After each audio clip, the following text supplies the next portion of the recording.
सहकारी ठगी प्रकरणमा पूर्वपक्षका लागि थुनामा पठाउन उच्च अदालतले दिएको आदेशसँगै पक्राउ परेका रासोपाका सभापति रवि लामिछानेलाई रूपन्देही लगिएको छ। लामिछानेलाई शनिबार बिहान विमान मार्फत भैरहवा लगिएको हो।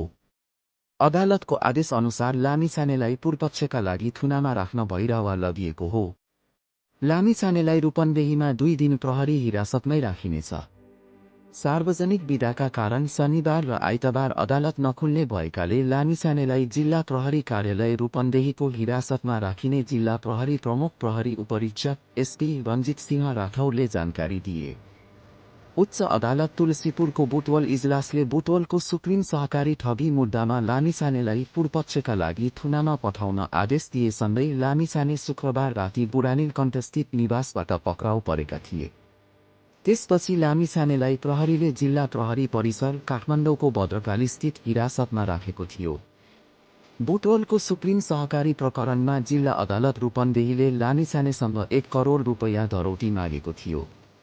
आफूलाई साधारण तारिखमा रिहा गर्नुपर्ने माग गर्दै लामिछाने जिल्ला अदालतको उक्त आदेश विरुद्ध उच्च अदालत